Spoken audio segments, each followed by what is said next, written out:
30. Let's take a look at our bracket and find out where we're at here in our tournament. Take a peek. This is what has happened already this morning. Setting up for an amazing semifinals, Seth Manfield versus Javier Domínguez. Incredible. Then we have Quinn Tonoli versus Marcio Carvalho, our other semifinals. This is some big stuff here. So which one are we going to be taking a look at first? Drum roll, please. Find out who'll be watching in our feature match area for the first semifinal. We've got a big one. Seth Manfield versus Javier Domínguez. Golgari Ramp versus Javier Domínguez. This is the match to decide Player of the Year. Awesome that it came down to the semifinals here. Take a look at Seth Manfield. There are 13 top finishes to his name. Your 2015 world champion, Javier Domínguez. Also a world champion, by the way, your 2018 world champions. We got 2 world champions here battling it out. Take a look at Seth Manfield's path to the top 8 here. Lost in round 2 of Swiss, and then did not lose again the rest of the tournament. He was the first player to lock up a spot in our top 8, becoming our first seed here today. The opponent, Javier Domínguez, 11 top finishes, 2018 world champion, mythic champion. This guy can do it all. Let's take a look at Javier's path to the top 8. Went 5-2 on day 1, but locked up his spot in round number 13 versus Eli Cassis. So that's how they got here today. This is another giant matchup. I feel like I've been saying that all morning, and here we are. It's happening yet again. 2 greats of the game clashing here in our semifinals. Talk to me about this matchup in the decks, Monty. Okay, well, the matchup, exciting, but the decks, well, that's going to be a little weirder. We're going to start off with Seth's deck. This deck is the one that he championed, but ultimately didn't fare that well this weekend. Trying to take the core package of Domain Ramp, up the Beanstalk, plus Overlord of the Haunt Woods to give you that card advantage and Ramp engine, but putting it in a Golgari shell and taking advantage of Glissa Sunslayer. This card is an absolute all-star and has been doing great work all weekend, and I think the interaction package for Seth has just done a really great job of pulling him ahead when it comes to these slower mid-range matchups.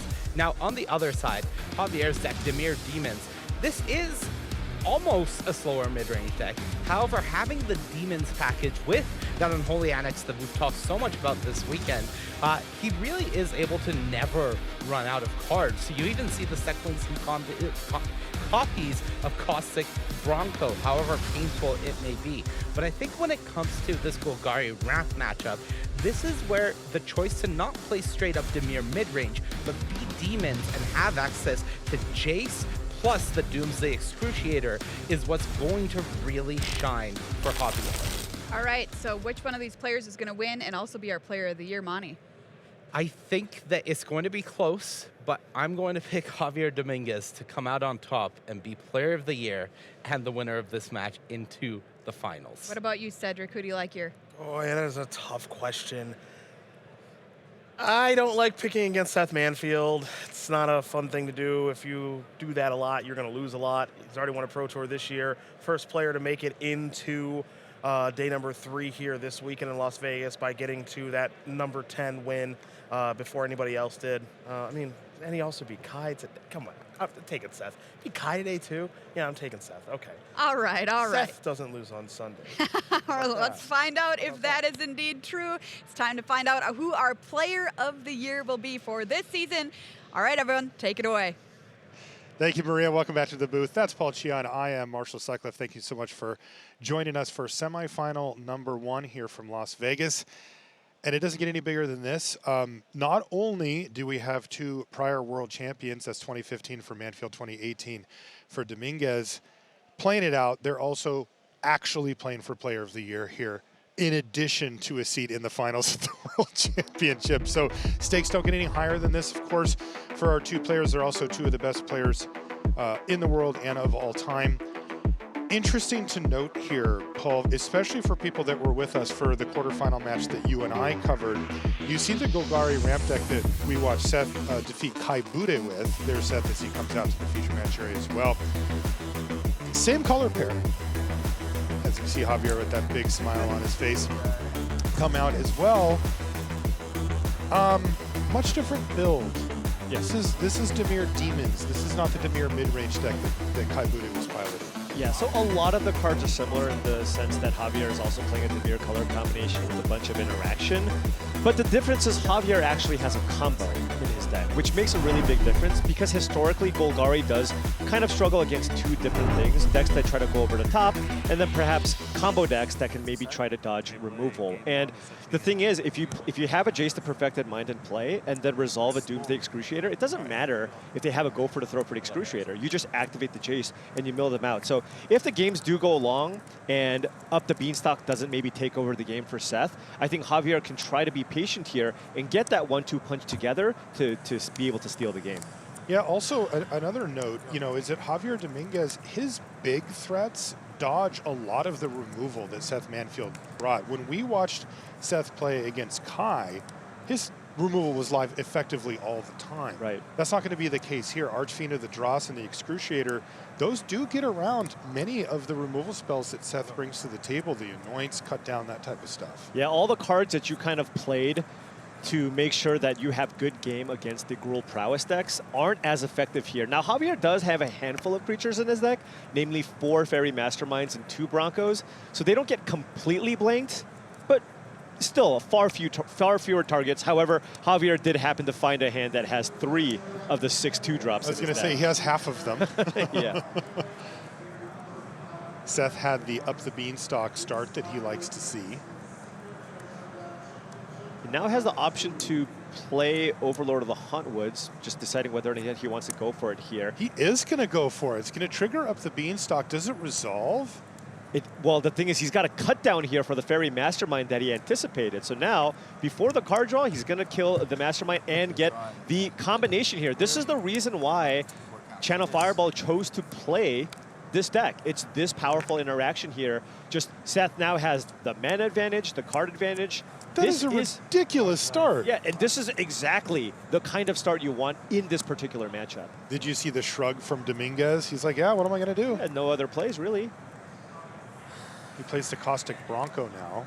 And you can see already the look on Domínguez's face. This is not how he wanted to start off his semifinal against Manfield. We're playing best 3 out of 5 games here for the match, by the way. So this game and the next will be no sideboards. And then any other subsequent games will have the sideboard. Seth with a pair of removal spells in hand. So we'll have an answer for the Bronco, which he likely will want to get rid of here. And then Javier is going to flash in the Fairy Mastermind, which Seth will again use the Go for the Throat here before Javier has potentially a counterspell here to break things up. Probably just going to fire it off here. Although Javier can then follow it up with a Demon, so that could be something that maybe Seth is a little bit scared of, right? What if you play an Archfiend of the Dross, for example, and then this is the last removal spell in Seth's hand. Yeah, and Go for the Throat's the one he wants against those bigger creatures, as many of his top deck removal spells will not kill demons. Oh boy. Now Seth is technically out of things to play out of his hand, right? Drew 9 mana sources, did find a Fountain Port here, which is pretty nice, right? It's a nice way to start making some tokens, use it over time to generate some card advantage here. Also has the option to go with the Restless Cottage play, but I think rather would prefer to just find some answers to potential demons from Javier's side. There's another Fairy Mastermind. This one's actually going to stick. Right, and notably, Fairy Mastermind, of course, is a fairy, so the Spell Stutter is going to be a little more effective now that it's upgraded to Mana Leak. Go ahead. Javier's just going to attack for 2 and then pass the turn back as he doesn't have anything else to do. Is he going to start activating the Mastermind on Seth's turn? Is that the... It's certainly possible, but the thing is, if Seth ever just draws an expensive card with that Up the Beanstalk, it's kind of really rough. So he has to make the judgment call on... Right. I mean, it does feel like Seth would have better top decks than Domínguez on average. And the Mastermind's doing something because of the Up the Beanstalk, so maybe he just doesn't need to start activating. But of course, you're up a card in the exchange, sure, which is something that's important in these types of matches. But Seth did draw an Anoint with Affliction, so if Javier does activate the Fairy Mastermind, in response, Javier can just kill the Mastermind, and Javier is no longer up a card in that exchange. Seth can just kill it, sure. Right. But again, we just see patience here from Manfield. Yeah, I mean, 2 damage is just not going to be enough here. Yeah, and here's a Mastermind activation, and there's the Yep. Anoint in response. And Seth looking to be pretty firmly ahead here now with a 6-5 active Fountain Port, Demolition Field to stop any Restless Reef shenanigans. And there's an Archfiend of the Okay. draws. Spell Stutter still available even after a tap land as Right, well. and Seth does not have an answer to the Demon currently, although Doesn't have that many. right, but he has his own 6-5 in play, so we're kind of in a race situation here where Seth has the ability to attack for 10, right? Because there's a Restless Cottage on the battle. Actually, that looks like a pair of Restless Cottages, so if Seth actually gets up to 10 mana sources, can activate both. He's close. And remember, if he does get to send in with the Overlord, that will get him closer. Right, and certainly Seth would be thrilled if this just trades. Just has a backup Overlord as well. Also has the Duress in hand, if he wants to fire that off.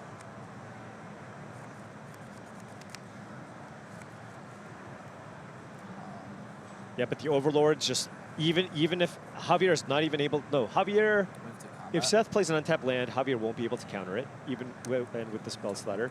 Oh, excuse me, no Fairy in play. Yeah, it's gone. Right. All right, Overloader of the Haunt Woods. Seth is like, yeah, okay. Trades these. This is fine. Wow. Seth will take 2 from the Death Trigger. So that Overlord drew him a card off of Beanstalk, got him 2 lands, and traded with Archfiend. Yeah, that's not bad. Would you spend 3 mana on that? I would. Goodness sakes. The former world champ also agrees. And I think we just... Well, actually, given that he drew the Glissa here, actually, can he do both? He can. So he can go Overlord and Glissa here. Jeez. This is just so and he gets much. a card off of Beanstalk Right. as well. This is, if Seth wins this game, this is the turn that did it. Huge board What state can now. Javier even find here? He The finds rest is the not rest gonna off do the it. top of the library. He'll go ahead and see that there's just 2 lands in hand here Yeah. for Manfield. So somehow Seth even playing around duress here. and you mentioned it before, but there's Restless Cottage that are ready to get in as well. I mean, this could be Over it it's with definitely a 2 2-turn. Yeah. Can potentially even attack with both. There's also a Lockthwain that you can just cast. The Virtual Persistence, you can just play it, draw a card, and there is an Archfiend of the Dross in the graveyard, so you can just start using that as well if you wanted to. First things first, though, Cottage number 1. The second one may be worth doing. Yeah, maybe Cottage Doesn't number change 2. the clock, but could give him a little bit more Are any of those lands insurance. able to turn into a 4/4? I believe there are a pair of Restless Reefs in There's play. a reef, yeah. So many everywhere tokens. And Javier Domínguez is going to pack them up. So that is going to be game number 1 going to Seth Manfield. And I got to say, he won that in pretty impressive fashion. If you wanted to get a glimpse of what his deck is trying to do, that's it. Yeah. The thing is, Seth's deck just has a lot more ways to kind of grind. And if Javier's deck isn't able to find the Unholy Annex to just kind of get that card flow going, Seth being able to resolve that turn 2 up the Beanstalk was huge. And being on the play and being able to do that is absolutely tremendous. And he's going to want to be able to do that every single game in this matchup. That's right. It was massive this time. And that 2 into 3, that's the draw for the deck. That's what you want. You want Beanstalk into Overlord. And this is exactly the kind of hand you want if you're Javier, though, given that he has turn 1 Duress into the Unholy Annexes, right, just to get the cards going from his side. So we see the duress from Domínguez. Both players on 7 cards here for game 2. As I mentioned before, no sideboards just yet. Right.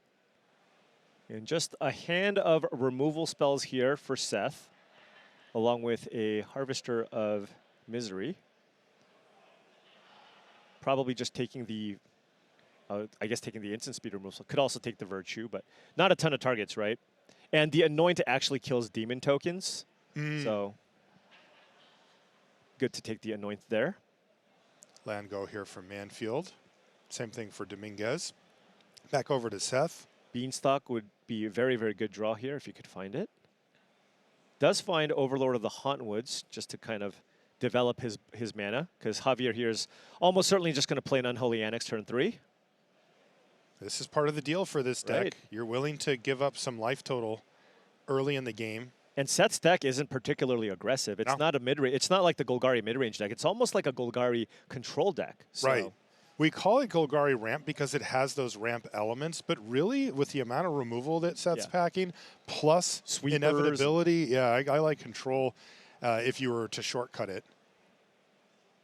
Now Javier, I wonder if he's going to go double Annex here.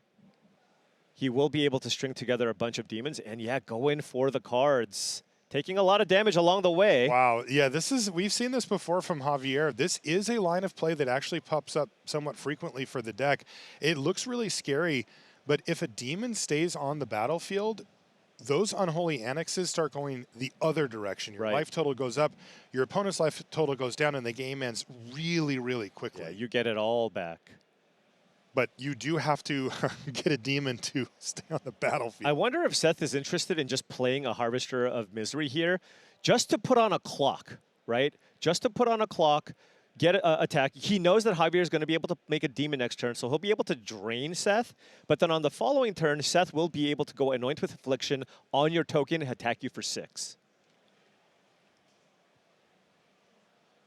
It does feel like demon time here if you're Javier, though. There is a token. Now, Javier is aware that Seth does have an Anoint with Affliction #2 in hand. That's right. But hey, you even just make the demon gain. Just draining your opponent for 4 is just huge, right? That's right. And you can see Seth with the Harvester of Misery is going to try to punish the life total. If he can get rid of the demon, attack, and get rid of the next demon, he could be in business. Right, but that duress was so big from Javier's side because he got one of the answers out of the way. Also, nice follow-up demon here for Domínguez. He either can make another demon just like he did, or he's got a Doomsday Excruciator in hand. Yeah, although that might make it so he dies first because he's got the double Unholy Annex going and doesn't quite have the Jace. And it's not a choice. Right. Unless he had a Restless Reef in play. That's another kind of the other mini combo where you play the Excruciator on the following turn, you activate your Restless Reef attack and mill your opponent for 4.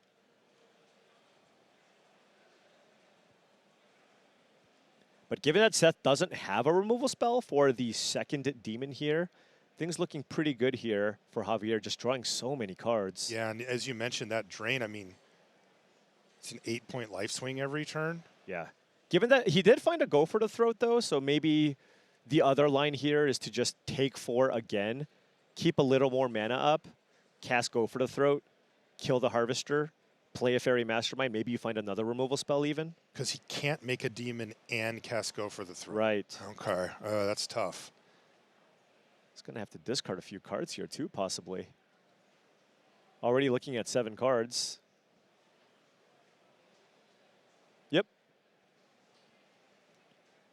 No demon here for Javier. Just hoping to draw some more instant speed interaction. He is going to deploy a couple of these cards just to not have to discard. Right. Can probably just pitch an Underground River here and then maybe cast Go for the Throat. He's going to do it anyways, right? You're not just going to take the 6 here, so. But he does recognize that Cutdown is a totally dead card in this matchup.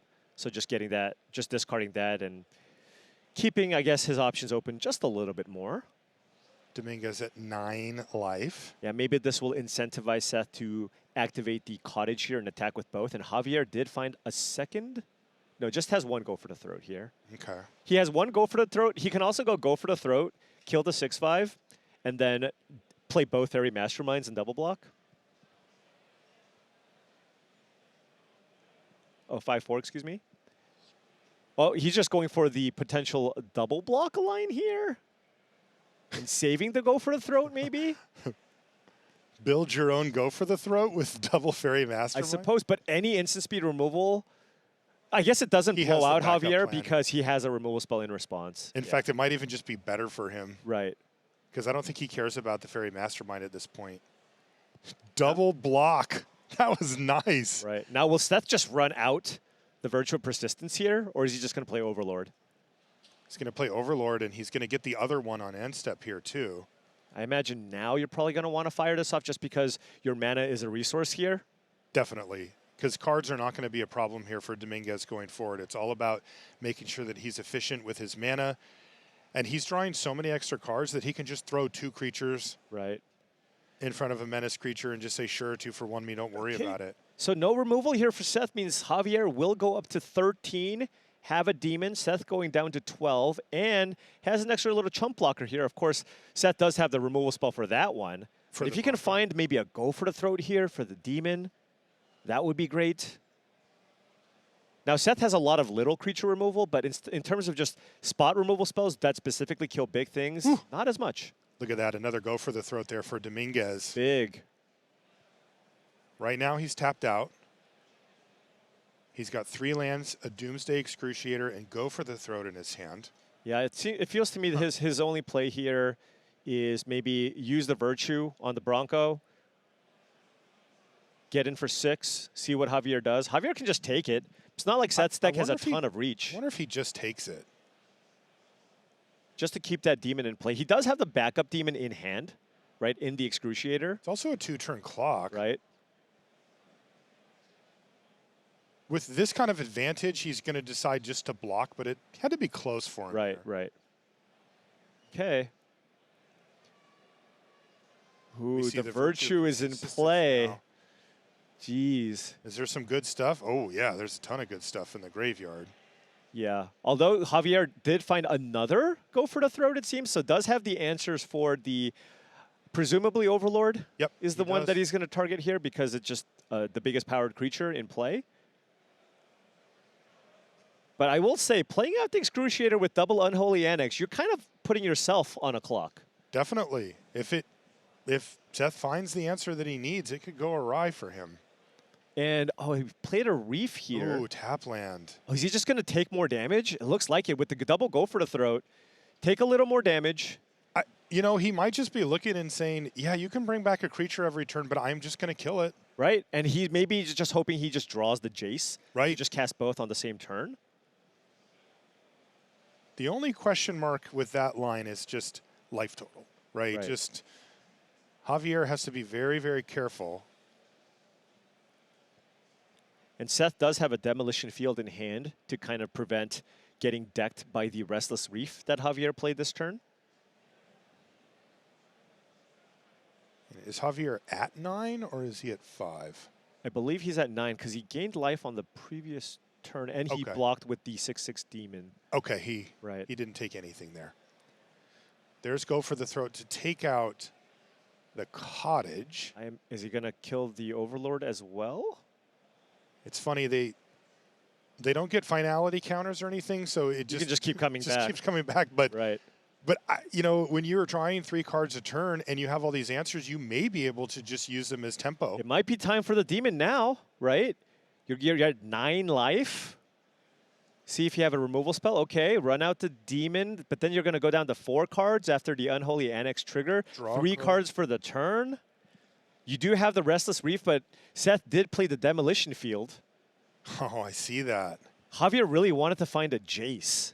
One of the Yes. 2 Jaces in his deck so that he can kind of set up that 1-2 punch insta-kill with Doomsday Excruciator plus Jace. So he's still waiting. I think he's still trying to draw the Jace here maybe.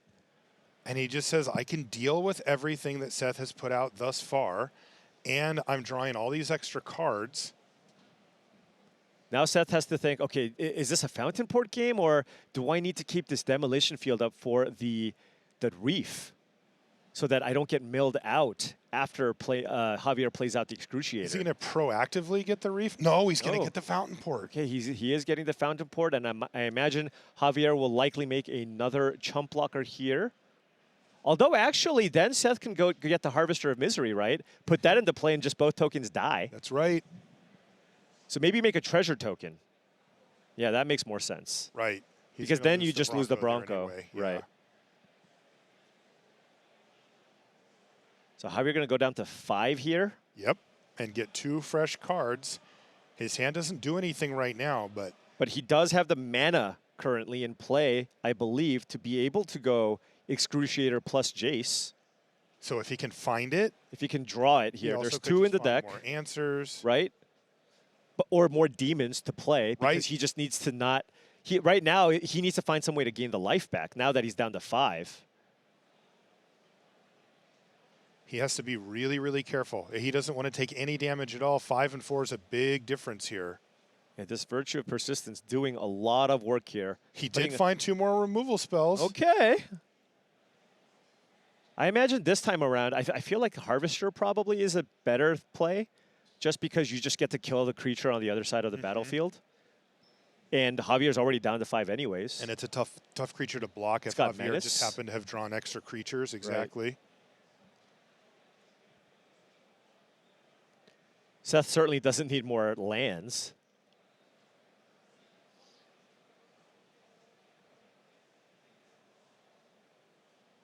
And I don't see any more creature lands there for Seth. No more cottages. Do you see one? I don't know. There's a bunch of everywheres Yes. hidden amongst. I see 4 everywheres. He's got 4 everywheres. And I think that's basically it. Everything else just looks like lands that tap for mana. Blooming Marsh and some basics. Okay. Yeah. So no surprises coming out of the forest there for Seth Manfield. Harvester just makes the most sense here, but maybe Seth could consider getting a Fairy Mastermind even, just because it flies.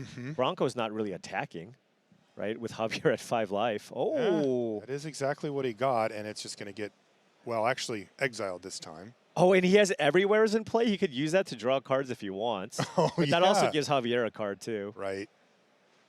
He could activate it twice. Okay. That's pretty sweet. If he activates it twice, he'll be able to draw 2 while Javier draws 1. So all right, it'll Everywhere be doing a little work. 3 to 2 on the cards here for 8 mana. Javier's got to find a Jace at some point, right? Seriously. So that Fairy Mastermind is exiled.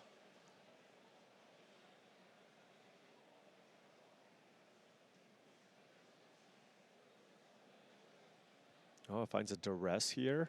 And it's going to be go for the throat as the only target. Wow, Just look at all those Excruciator. lands for Javier.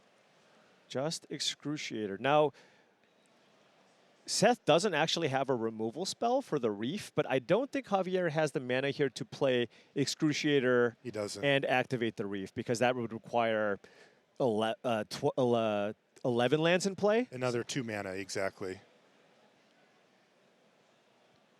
Although he did make a treasure, so he actually needs 1 more, right? Oh, you're right. But remember, that doesn't kill you instantly, because it just mills you for leaves 4. You have 2 cards and left. then a draw step. Right.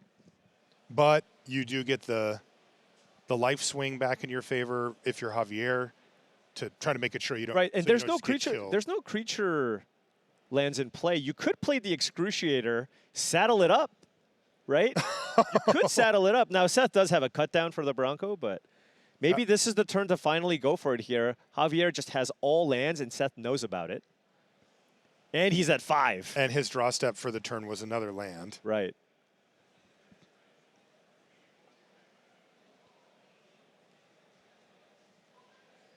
Javier has used the cards from the annexes to keep Seth Manfield at bay, but has not been able to advance his own game plan in a significant way. So Javier can just play the Excruciator, activate the land. Oh, it looks like Is the Reef going to... Yeah, the Reef is going to saddle up the Bronco. okay. So no Excruciator this turn. Then This he's is going to where go you down to wanna kill 1. it. Yeah, Right? He's going down to 1 here. He okay. is. Maybe another Reef here. He has a Reef in hand. So that's the Reef number 2. It is. Oh, Okay, man, down to 1 okay. he goes. 1 life. And he needs to find some action. He found a demon. Does he have anything instant speed? He cannot die this turn though, right? Right. He found Spell Stutter and Archfiend of the Dross. What can Seth get back here? 1 life. Is it Harvester just because it's Menace? It's just a harder one to block. Right? You need to play 2 things or have more removal. And now Seth should probably start counting through all the removal spells that Javier just cast. Mm-hmm. Just because just how many Go for the Throats have you cast, right? We're getting to the point where that matters. Oh, God, an So Overlord. with Virtue, he decides to get back Overlord. And it's Blooming Marsh plus Overlord of the Hauntwoods. Okay. Seth does not have a removal spell. Drew a Duress here. He But- just cast it. He just cast it. just He's gonna going to get pay Spell for it, Stutter, of but course. Okay, and he's just going to see a pair of demons here, but Seth does not have the removal spell for the demon, so Javier will be able to go back up to 5 here. He still could just find Jason, make his life a lot easier. Of course he could do that for sure, but just even from this board state now, Javier's hand is kind of forced. Just needs to run out the Archfiend and just hope Seth doesn't have a removal spell here. And that is the case, actually. Today, especially against Kaibura, it felt like Seth had the removal spell every single time that he needed it. That's not the case right now. Right. Javier Domínguez is going to get to resolve Archfiend of the Dross, and it's going to survive.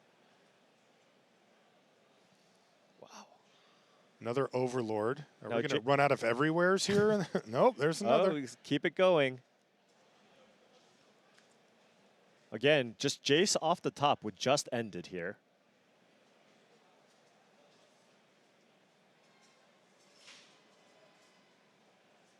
It is a combo with the Doomsday Excruciator. It effectively makes their library 6 cards, and you can mill them for that much. Right. Then when they go to their draw step, they lose. Exactly.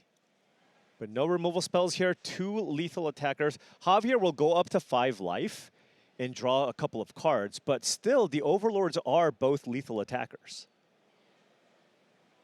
Right? So he needs to find a removal spell. Yeah, you're right. Now he does have... He found another Unholy Annex. Hey, you know, that's not bad. That actually would get him out of range. Yeah, you have 2 demons you can play this turn now, right? Yeah. You make a 6/6, and you play the Archfiend of the Dross. And then you go up to 5, and you have 2 blockers. Can he play the Annex and both demons? That requires 12 mana? 12 mana. I think he does. I think he has 12 mana. Because a drain for 2 would mean that either one of the Overlords would no longer be lethal. Because that would put you up to 7, right? Right. Okay. Difference between 5 and 7 is massive on this particular board. Yeah, he has Still, it would be precarious. He has an untapped land he can play, right? He has to. Yeah, that's a swamp. Yep. There's an Archfiend. He did play the Annex. Yep. And there's that treasure token that's just been hanging around. Okay. And he's just going to activate, so no Doomsday, but he gets to have 2 demons plus 3 triggers. Jeez, this Unholy Annex. Going all the way down to 1 life, the patience. No kidding. Makes me nervous. Oh, but he is completely tapped out. Right. So if Seth finds a removal spell, it's still not enough. lethal. He would go back down to 1. We're drawing 3 cards here. No Jace yet. What is the best card here for Seth Manfield? Javier's back to 7, and he found land, spell stutter. He just bricked again. Yeah, but this might be enough. It might be. I mean, Seth's at 8 right now. If either creature survives, then Javier just wins. Here's my question. If Seth attacks with both, do you only block with 1? Go to 1 just so you have a demon in play? Definitely. It's just lethal, right? Right. I mean, I don't think that... Is there anything... Okay. Oh, there's a lot of cards you can draw here. Yeah, and also the Fairy Mastermind does represent a block, which would mean not lethal anymore. From Javier's side coming back over. Seth might have enough mana if you can find multiple removal Definitely on the table. Although let's remember, Seth doesn't have... A lot of his removal doesn't work here. Right. Like on the Archfiend specifically. What is it? Oh, found a Go for the Throat. That's 1. That is definitely 1. Now he gets to draw 2 cards. Can he find an Anoint? The Anoint deals with the token. Yeah, now most of his removal Pillage? He can basically tutor. Pillage the Bog? Pillage could basically tutor. How many lands does he have? 15? Go for the Throat. If he can pillage for another big thing, an Anoint or whatever, he can just get whatever card he wants. It's just a tutor, right? That's right. I think it's just his whole library at this point. Oh, my goodness. Wow. Pillage the Bog. It's a 1-of. There's a Terra Sunder. That does it. Right? Terra Sunder plus Go for the Throat does it. Absolutely. And he can attack for 10. Oh, my gosh. What an incredible game, too. And that's it. Javier Domínguez can only give a head shake as Seth Manfield takes not only Game 1, but also Game 2 here in our opening semifinal match. Thank you so much for joining us for this. We got exciting standard action down in the feature match area. That's Paul Chion. I'm Marshall Sutcliffe. We're really happy that you're joining us. We're going to take a short break. When we come back, though, you know it. We've got Game 3 all lined up. Don't go anywhere.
Welcome back to coverage here of the Magic the Gathering World Championship. Marshall Sutcliffe with Paul Cheon. We're in Las Vegas, Nevada, and we're in the semifinal here.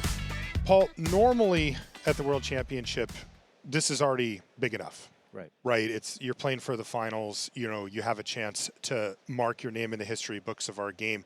But somehow we have a match here in the semis that has even more on top of that. I mentioned it at the onset, but it's a Player of the Year. These two are the two left who are live for Player of the Year, and the winner of this match will be the Player of the Year. They're going to get their Kai Buddha Player of the Year trophy, and we're deciding that not just today, but in this very match. And I have to say, if you're Javier Domínguez, wow, just to be in the position to try to get to this was really incredible. But yikes, he's got to win 3 games in a row against Seth Manfield. Now, both of these players have been here before. They've also both won this match and then won the next match. In other words, they're both world champions. So Javier Domínguez is not going to be rattled by this, but you gotta see that this is a pretty steep hill to climb to beat Seth 3 times in a row. Yeah, and that was an absolutely brutal game there for Javier. He drew so many more cards than Seth, really looking for that Jace, or just action, but just had just a bunch of lands and just couldn't really keep up. Also, just the virtual persistence that resolved just in play meant that it doesn't matter the fact that Javier was drawing an extra card or two every turn. He had to use all the removal spells he drew on just creatures that Seth never even cast. Yeah, I think Javier was happy with that. Right, just like, okay, I got to burn these cards to keep this going, but I'm going to find Jace, and then I'll just go bang, bang, game over. Yeah, but notably, this isn't the all-in combo version of the Dimir Demons deck. Right. A lot of lists would play 3 to 4 copies of Jace. That's the price you pay when you only play 2, right? It's sometimes you're just not going to draw. You're only playing 2 copies of the card with no tutor effects. As you can see, we're underway here in game number 3, and I will also mention that we have sideboarded at this point. Paul, do you have any strong feelings about if the matchup changes in one direction or another sideboard-wise? Well, I mean, just taking a look at how both players look to sideboard in this matchup, they both are interested in kind of having the games go along. They both boarded out some interaction into more hand disruption, more sticky threats, planeswalkers, cards of that nature. Now, notably, remember what I said? I haven't seen Outrageous Robbery really get cast in a while. Right. Seth has one in the main. Javier's got one in the sideboard. Really? So they both have one in their hand. They both have one in their decks. In their hands? In their hands, even. Yeah. I did not predict that. There's Up the Beanstalk. Such a critical card here for Manfield. And by the way, this is just exactly how both players drew it up. duress into Annex, and for Manfield, he's got his combo as well, which is up the beanstalk into Overlord of the Hauntwoods. Really wanted an untapped green here with that Overlord of the Hauntwoods there. Oh. Didn't find it. Might actually use Pillage the Bog just to find another land here, just to kind of keep up here, and be able to actually cast the spell. So maybe a Pillage the Bog just to get a green source. We also have the choice of whether or not to run out the Fountain Port or just cast a Pillage the Bog for 4 in case he finds maybe a black-green land that comes into play tapped, right? Like a Restless Cottage or something like that, and maybe then he would prefer to be able to cast that this turn. Now, Seth does bring in additional ways to kill enchantments. We see a 3rd copy of Terra Sunder being sideboarded in. Also a couple of Aklazotses. Remember, we saw how difficult it was for the Dimir deck to deal with that permanent. As you said before, very sticky threat. Oh, plotting it because, He's going to plot it. Because if you're looking for a land, you just wait till you get absolutely perfect information. If you just naturally draw the forest, maybe you use the pillage for something else. That's right. He wasn't going to do anything with the Fountain Port mana anyway. So many. It's a stacked hand there for Manfield. So many big, expensive cards here for Seth. Yeah, he just wants to see that second green source. But if he doesn't, the Pillage the Bog will almost certainly find it for him. It's funny, though, because if he does fire it off without playing a land, does Javier then just negate the Pillage the Bog? Because you think, okay, well, look at your hand. It's got a bunch of expensive things. I don't want you to develop your mana. If you don't play your land, then maybe it's best for me to just fire off that negate on. That's a good point, especially pillage. because the Annex says that if things remain status quo, it benefits Javier. Right.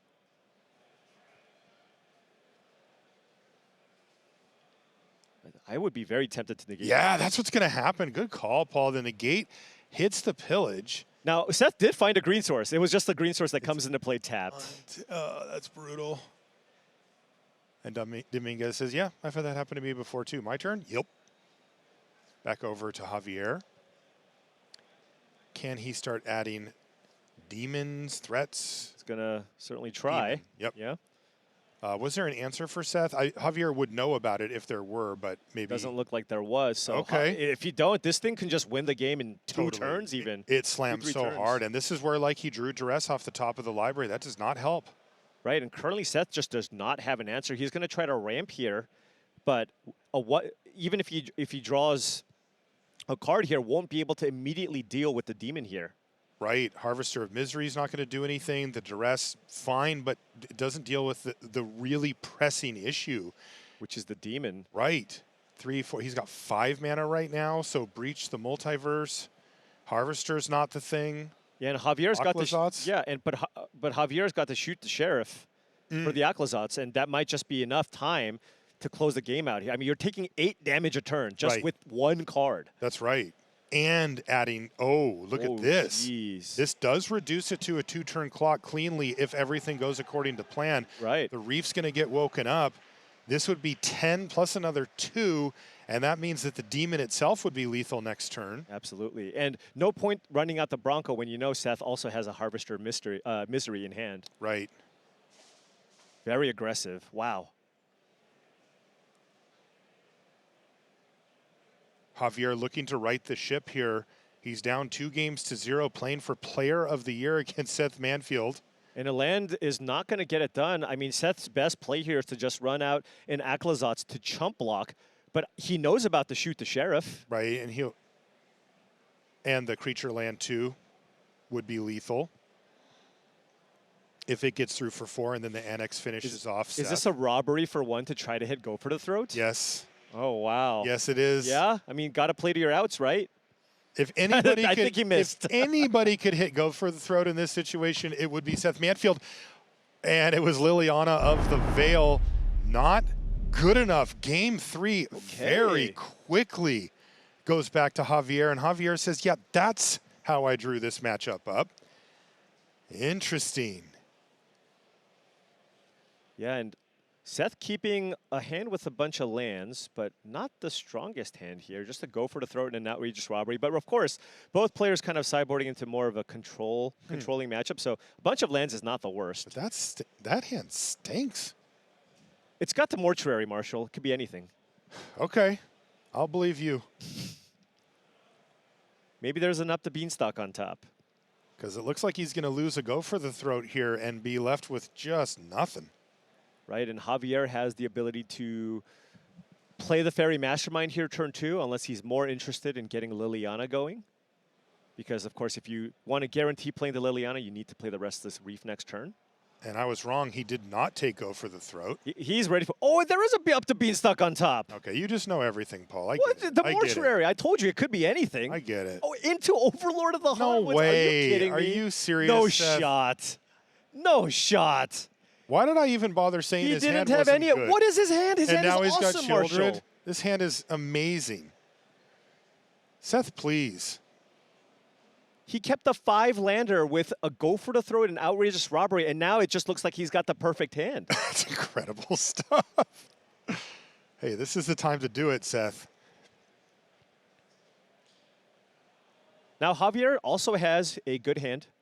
He had the duress, has the mastermind going to keep pace with the card draw from the up the beanstalk, and can play out a Liliana of the Veil here. Yeah, if what's he wants. how does Liliana affect the game? Like, does he use it to just, he's drawing extra cards, you're not maybe not drawing as many, and I'm just going to grind you down with it? Well, the thing is with Liliana, if it just stays in play, once you get to 6, you just kind of win the game. You ultimate. Oftentimes, it's not over immediately, but if you just use the Liliana to kill 3 lands, it's effectively over in this type of matchup. Liliana's already up to 4 loyalty. Also probably a difficult permanent to get rid of for a deck like Seth's, particularly post-sideboard. Yeah, 3 Terra Sunders are the only... Oh, and the end. So 4 answers, but they're pretty expensive. Yeah, and combat not as common. Exactly. Seth even boarding out the Glissas in this matchup, so Right. just not that many ways to deal with the Liliana. I like it. I like seeing that. Liliana of the Veil, a classic. Javier would like an untap land here, but hey, he's just playing the Liliana game now. Yeah. Right? You have... This is a mini game. Yeah, you could probably even pitch the Excruciator potentially. I don't know that the game is going to get to that point. It seems like we're kind of playing the Liliana game, and Archfiend is a nice play on turn 4. Oh, actually, just discarding the Archfiend. Actually, Whoa. would prefer the Excruciator here, but it has up Spellstutter and Go for the Throat Yeah, here. this says to me, I'm playing the Liliana game. Right, absolutely. And look, And ideally, the Liliana to 7. yeah, and Seth can what? Try to use the Restless Reef here, but Javier does have the answer. Yeah, go for the throat in hand plus spell stutter for anything that costs 5. And post board, Seth has a lot of threats that cost 5. It could be nice to just go for the Restless Cottage here, get to go for the throat out of Javier's hand in the hopes of trying to resolve a Shieldred on the following turn. Oh, that's why Seth discarded, because he had drawn 2 of them. Seems that way. But ultimately, it was just go. There is a Fountain Port, though, that creates a 1/1. Right, every little creature counts. You just don't want to get Liliana to 6. Which is, by the way, where she's going right now. Okay. And the other copy of Shieldred goes away. And we're going to see a 1/1 fish get made. But Javier has go for the throat. And if that protects an ultimate from Liliana, that is a card well spent. Yeah, but now, I mean, with the fish, that Fountain Port was a really big draw, by the way. But now with the fish and the cottage, And the cottage. right? You just activate both so that the Liliana is extremely unlikely to get to 6 here. Attack with both. Go for the throat goes on the cottage, but it still takes the 1, and then you have an Overlord in play too. Yeah, okay. So Okay, things so- getting a little bit back towards Seth Manfield's end of the table. But still, Liliana's really annoying from this position. Because, let's see. Yeah, oh, this is actually interesting because he really wants to kill, needs to kill the cottage, I should Right. say. But the fish hanging around makes it so that Liliana minus doesn't actually get rid of the Overlord here as well. What that Fountain Port was so. It was so big. That card's been awesome. Yeah. So now you can Edict, but if you do, you just sack a fish. Just a fish, but it's better than just losing Liliana to 1 attack Right. step because Javier Domínguez, I don't know if you saw, but he tapped the top of the library and didn't hit. And remember that Seth has Go for the Throat here plus Duress here. If he Go for the Throat's the Restless Reef, Liliana's off the battlefield. That's right. It would have taken a lot of attention But when the dust settles, Liliana's gone and Seth's ahead. Yeah, and I don't know, does Javier just have no choice here? Does he just activate or just let the Liliana die? If you activate and Seth doesn't have a removal spell, then you can edict. Yeah. But there's a fountain port in place. So you can't even edict it away. Right. So Domínguez comes to the same conclusion. Okay. And there's a duress. It's not going to hit anything, but this means that Javier Domínguez is effectively just out of gas. Javier might just be forced to slam this and hope to top deck a Jace out of the, 6 cards left in his deck. Don't say that. He does have 2 Restless Reefs in play as well. Oh, that makes me right? nervous, but you might just be right. And remember, there's no annexes this time. Right. Right? That particular part of the clock is not running. No, you're right. Doomsday Excruciator and hope to draw. They're tokens, of course. What are? Everywhere. You can sack everywheres to draw cards. That's ridiculous. All right, here it is. Doomsday Excruciator going onto the battlefield. And Seth says, what are we doing? 6 cards left. Bottom card. This game's going to be over one way or another pretty quickly. Now, Javier is sitting at a pretty comfortable 20 life. Will Seth hold? I feel like he has to save it, though. He has to save that Go for the Throat in his hand for the Reef, right? Otherwise, he's just going to get decked. That's a much bigger problem because all it has to do is turn sideways, right? Yeah, so I think he's happy just trading maybe the 6/5 with the Overlord and hope to find 2 removal spells here to deal with both Reefs. Javier, oh wow, he has Unholy Annex in hand. But Seth drew drew another removal spell. Oh, he has 2 removal spells now. So now it's just Jace or bust, basically? I mean, you can always just top take. I'm really curious what got exiled to see if Javier even has any Jaces left. Are they allowed to look? I don't know. They must not be. Javier's like, yeah, I'm just, I mean, it is what it is. Not that it would change anything. It's like, should I block? Should I just hope to top? I think he's just all in on this Reef plan. It says face down. Oh, okay. Yeah, so you can't look. All right, block. How crazy would a Jace off the top be here? A Jace off the top would be everything for Domínguez. It would keep his dream of another finals. This would be his 3rd at the World Championship, as well as Player of the Year alive. And if he can't find it, things are looking really good for Seth to be Player of the Year. Now, can Seth find a way? Remember, Seth was the first one to draw a card, right, with both players with 6 cards left in their library. So if Seth can't find a way to kill Javier in 6 turns, then Javier could somehow try to stabilize and win, right? So if Javier finds his own removal spells. Right, or Javier has a Ritual Chamber in hand. He doesn't need to cast Unholy Annex. That's true, He'll just play 5-mana a demon. Right. You know, it'd be a lot easier than all that. Drawing Jace, of course. I wonder what the consideration here is, because this is an attack and a block, right? I think it's on Seth. Javier doesn't really have any other game actions he can make. Seth just contemplating whether or not he wants to use a removal spell, because he is recognizing the fact that he still needs to find a way to kill Javier. If his Overlord dies, it's going to be way harder. But remember, if he uses one of these removal spells, if he uses that Go for the Throat and then uses Anoint on the Restless Reef, he needs to find another removal spell for the other Restless Reef because he doesn't have enough time here. So Javier will get the opportunity to attack with both Reefs before dying.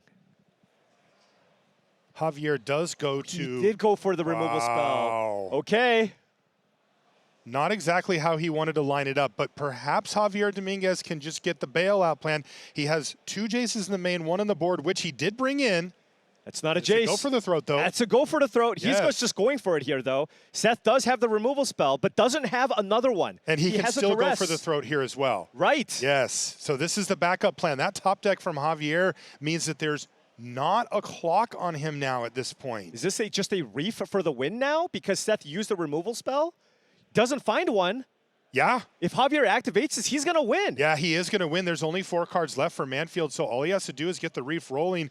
And we see Seth Manfield desperately digging through his library, trying to find another removal spell. It's on Overlord of the Hauntwoods. Javier has a Reef lined up. Javier, like, I got one move. He's got to signal what he's doing.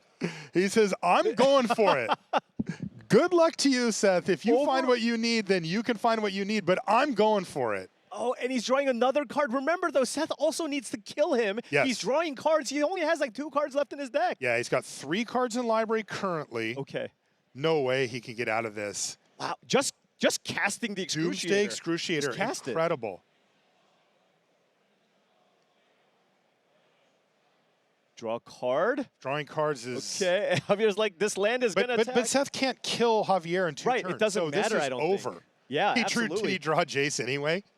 I don't know. I think he did. Oh, he did? The All guaranteed, right? Yeah, The guaranteed. take your pick. Yeah, this one doesn't care about a removal spell. There it is. So he's just going to play Jace minus last 2 cards, and there's nothing Seth can do. Wow. And that is game number 4 going to Javier Domínguez. He's still alive for Player of the Year. Okay. I mean, we wouldn't have it any other way. Oh, this is how it had to go. A Game 5 decider between 2 prior world champions who somehow are the last 2 left standing for Player of the Year this year, and they're going to play 1 game to decide a finals at the World Championship and a chance to win a 2nd World Championship for each of them and Player of the Year. Are you kidding me? It doesn't get better than this, Marshall. This time, Javier actually drawing the Jace. We'll see what kind of impact that has when it's in play. And Seth Also, actually bring the Glissa back in here. Glissa's back in and no Up the Beanstalk right now, which we haven't seen. Seth has had those on the battlefield most of the time. Seth probably just Glissa playing back it out. in. And Javier does have the go for the throat here. And it's going to be Pillage the Bog. Sure. And if that's the case, I imagine Javier just going to go with a turn 3 Unholy Annex here. Sure. I mean, if you're going to take your turn 3 off, right? I'm going to play my best card. Go. Yeah, it's a much better matchup in that sense for Javier than playing against, let's say, a Golgari mid-range deck, because that just has far fewer creatures. So you can just afford to take a lot more damage with the Unholy Annex. Which he's already started to do. Seth could cast Pillage the Bog here to maybe try to find a Duress. Perhaps a Terra Sunder. Terra Sunder would be great to just take care of the Annex. I mean, I don't know if take your he has medicine, any Tranquil Frillbacks. I don't think he does.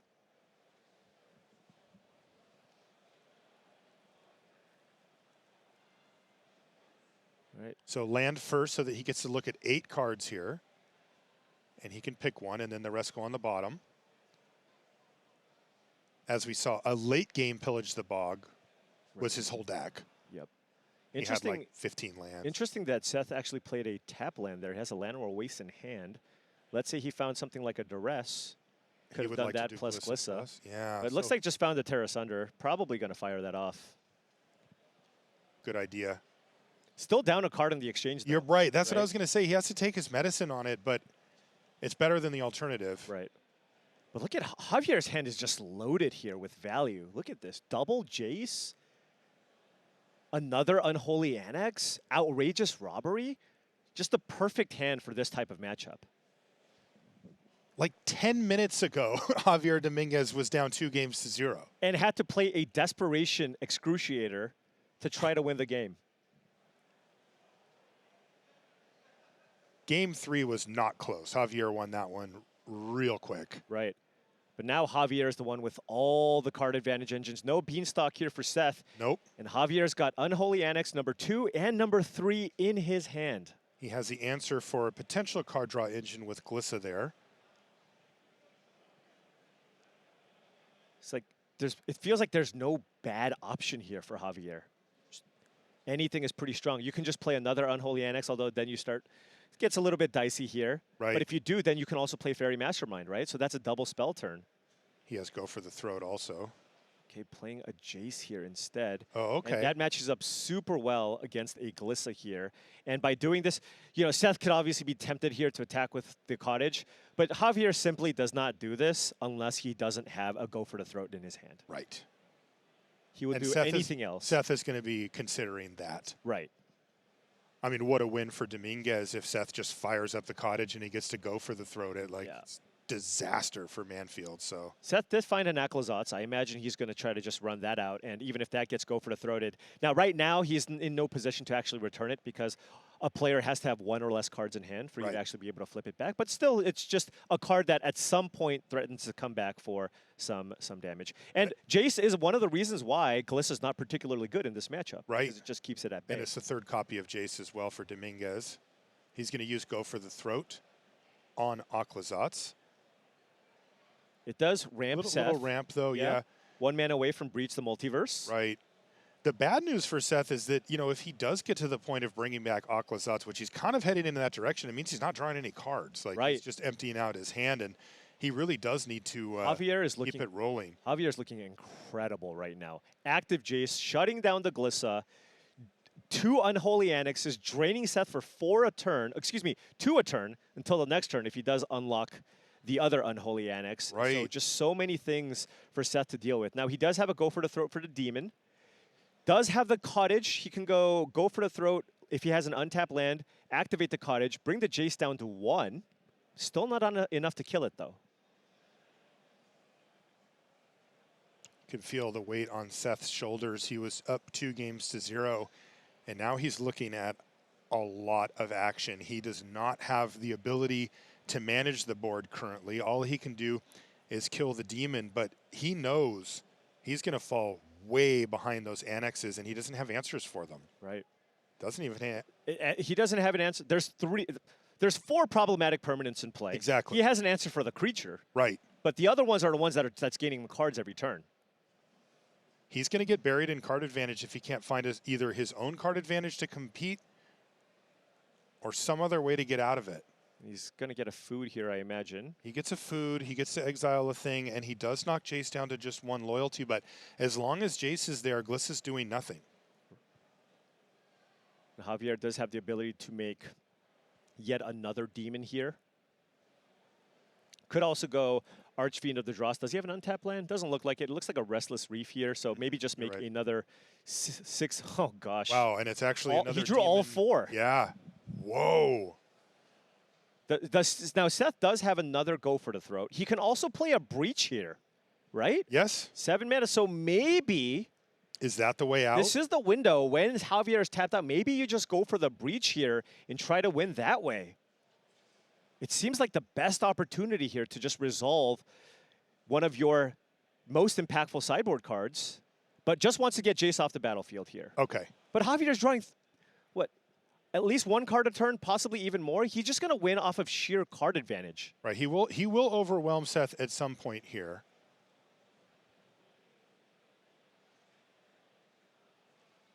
Javier's hand, double removal spell. Just wants to keep hitting lands. Looks like he didn't find one this turn. Has a backup Jace to play here if he wants to continue shutting down the Glissa. And now he's got to shoot the Sheriffs for the lands.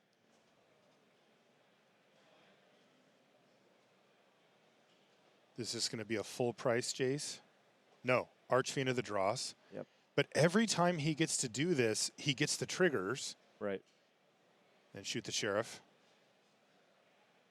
Apparently can kill Glissa.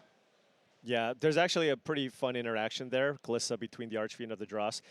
If Archfiend of the Dross is in play and Glissa is in play, and that's it. If Glissa attacks, you kind of have to block. If you don't, you remove the counters and you just die because Archfiend of the Dross just has no counters on it. Yeah. So there's Archfiend with yet again another trigger from Annex. It is just 1. There's 1 Annex that's going, but still. Could use Go for the Throat here and then return Aklazats. Mm-hmm. That is an option.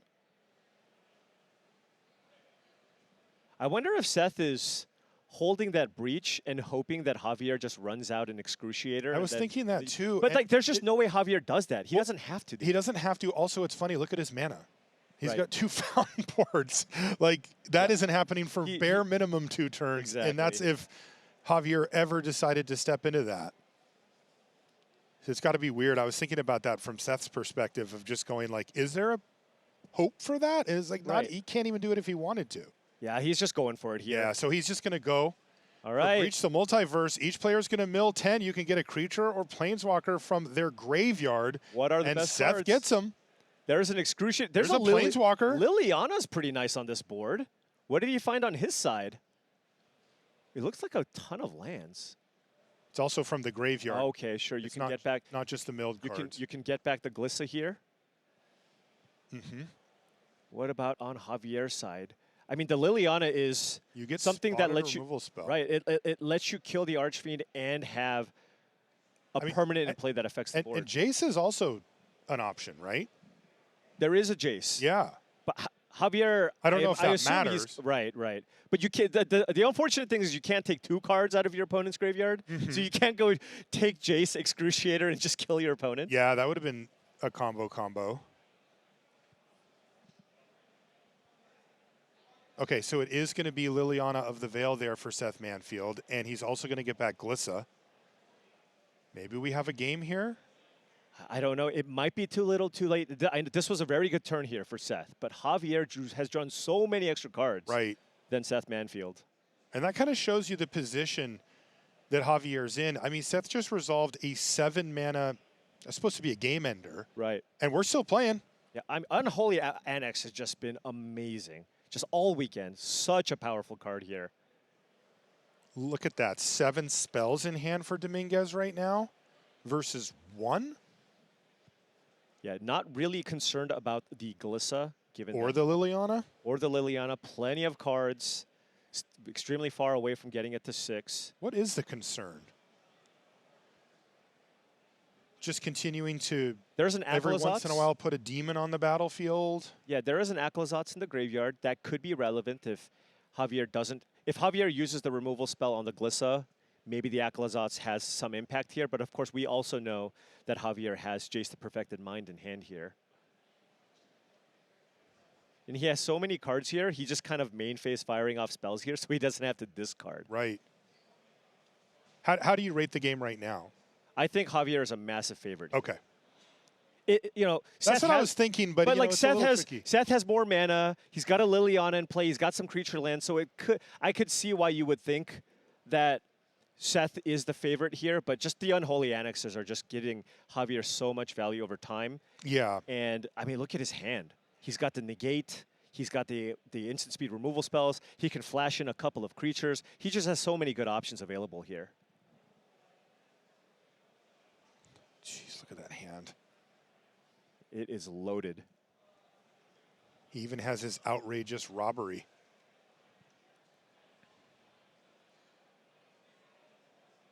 Fairy Mastermind and a land there for Manfield off of the Liliana activation. Those are going to go to the graveyard. Yeah, it seems like it's time for an Aclazotz flip here. Get that going, which also probably signals to Javier is like he probably doesn't have too much more going on here. Although, interestingly, you might have wanted to flip the Aclazotz first before activating Liliana, right? In case Javier discards a land. But oh, sure. Get yourself a bat? yeah. Uh-oh. County? Wait, he's got a Jace. Jace can... Oh, he's got double Jace. Okay. So that's 30 cards, right? It's 555 if you pay full. Yeah, so you play 1. So it costs 8 mana. So that's 30 cards. And Seth has cast the Breach. Yeah. So I am curious how many mills cards are 10. left. We're counting. You know, Seth is like, oh no. I counted 31. Okay. But he was going really fast, and I can't quite tell. So, but it's in the 30. Like we are Right, we're right close. there. We are close.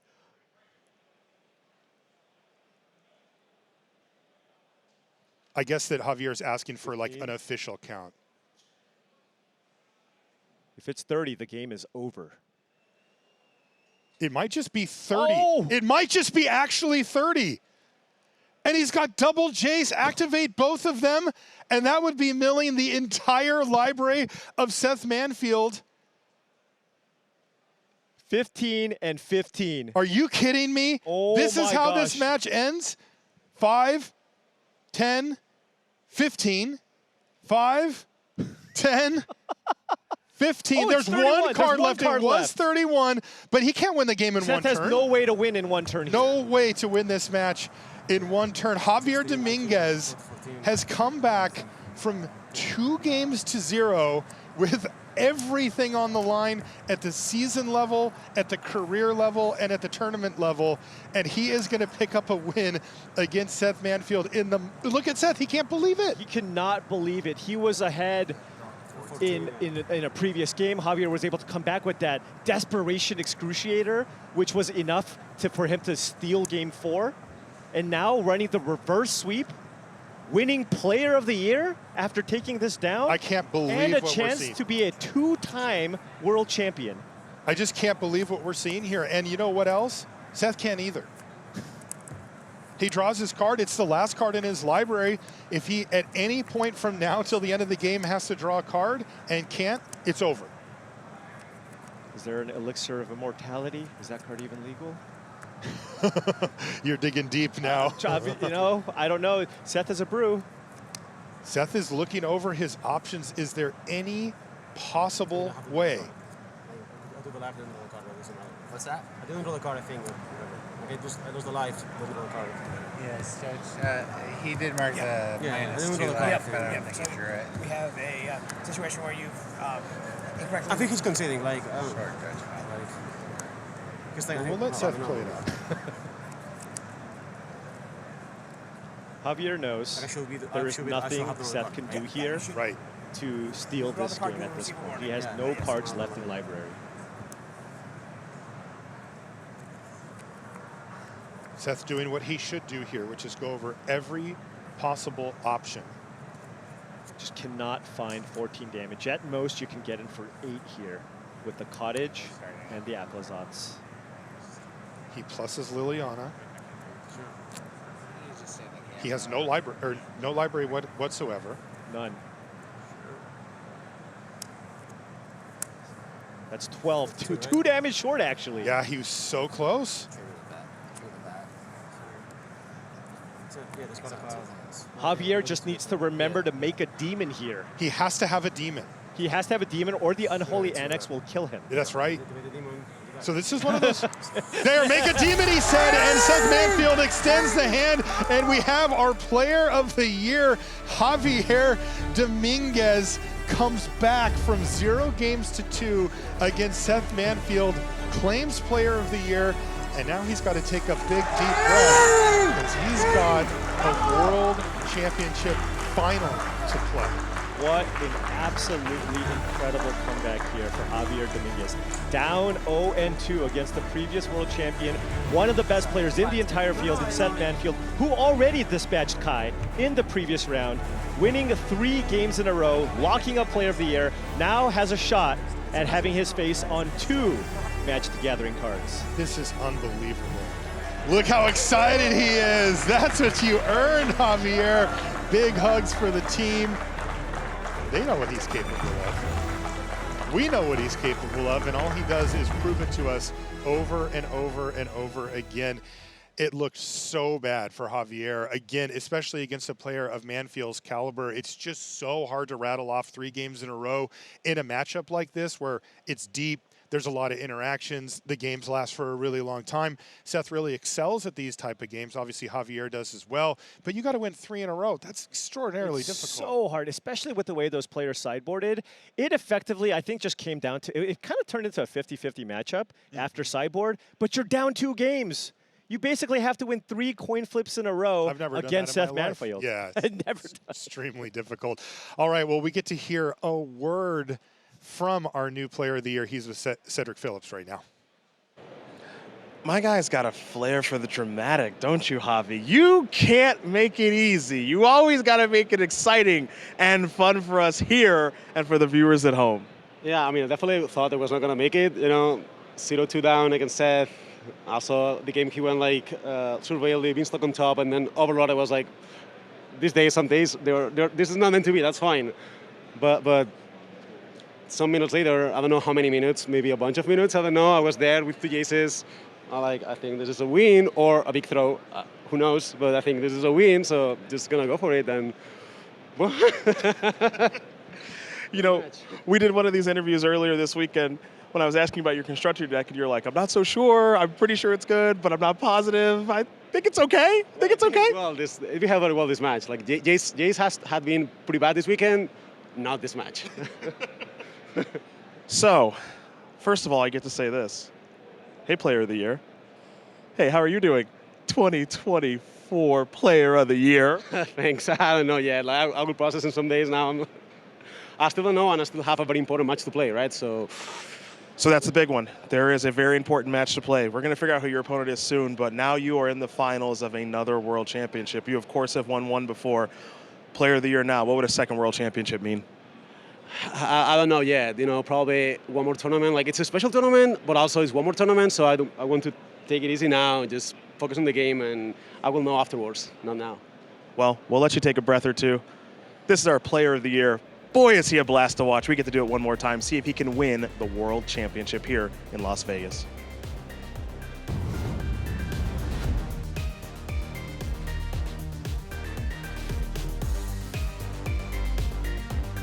We're going to take a short break.